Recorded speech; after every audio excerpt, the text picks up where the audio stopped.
कभी सोचा है हम इतना डरते क्यों हैं? भविष्य का डर, लोग क्या कहेंगे इसका डर, अपनों को खो देने का डर, अपनी पहचान टूट जाने का डर।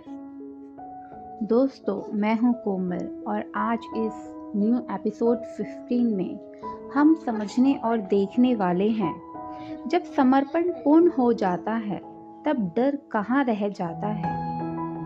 तो दोस्तों, आपका the divine Rajput girls channel पर स्वागत है। दोस्तों, जैसे कि हमने लास्ट एपिसोड में हमने समझा, करुणा आने के बाद कर्ता का भाव कहाँ चला जाता है। तो दोस्तों, हमने समझा था कि करुणा का भाव आते ही जो कर्ता है, कर्ता गिर चुका होता है, तभी हमारा करुणा भाव उत्पन्न होता है।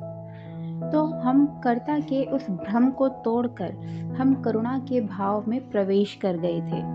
तो आज हम समझेंगे, जब समर्पण हम पूर्ण कर देते हैं, तब जो डर होता है एक मनुष्य के अंदर, वो कहाँ चला जाता है।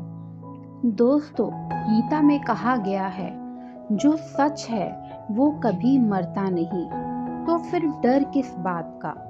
डर तब तक है जब तक मैं अपने अस्तित्व को शरीर, रिश्तों, नाम, सफलता और असफलता से जोड़कर देखता हूँ या फिर देखती हूँ।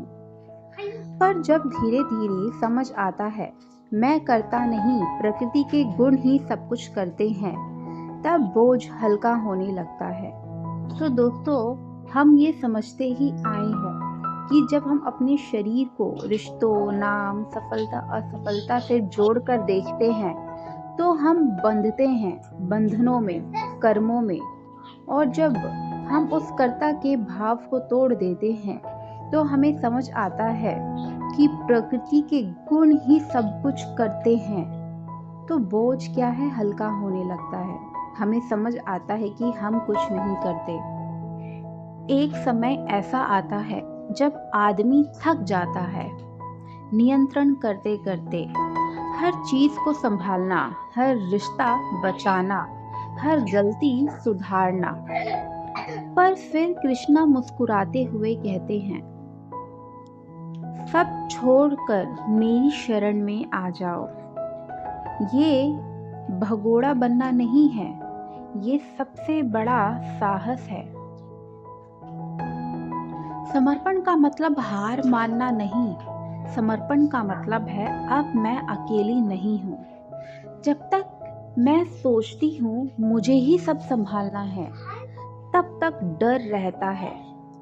पर जब अंदर से आवाज आती है, जीवन खुद जी रहा है, तब एक अजीब सी निश्चिंतता आती है। दोस्तों, जब तक हम ये सोचते रहते हैं कि सब कुछ मैं कर रही हूँ, मैं संभाल रही हूँ, तब तक डर है, क्योंकि हमें ऐसा महसूस होता है कि हमारे ऊपर किसी का हाथ नहीं है, कोई हमारे साथ नहीं है। और यहाँ पे मैं किसी मनुष्य की बात नहीं कर रही कि किसी मनुष्य का हाथ हमारे ऊपर हो।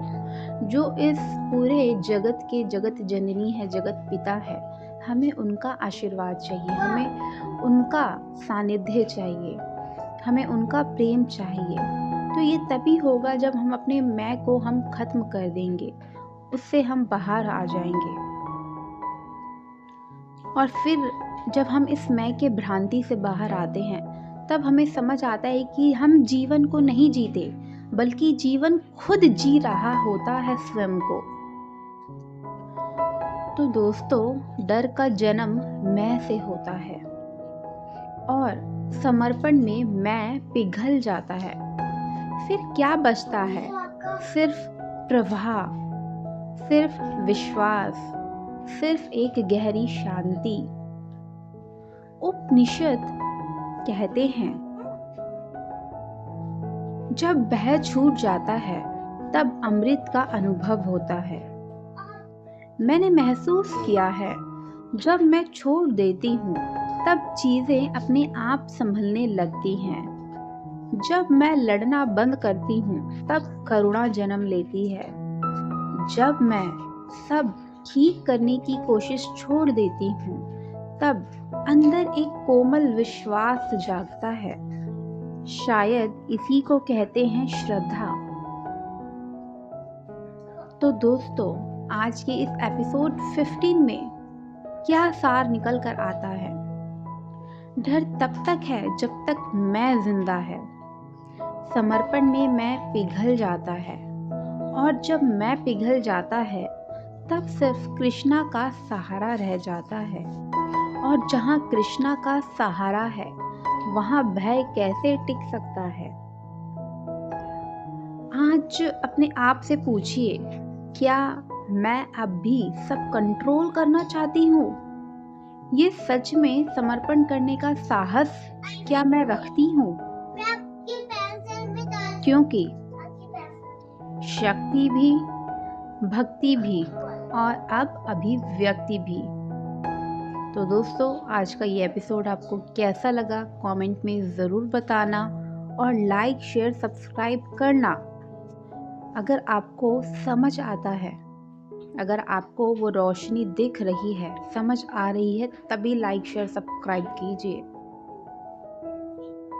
तब तक के लिए जय श्री राम, हर हर महादेव।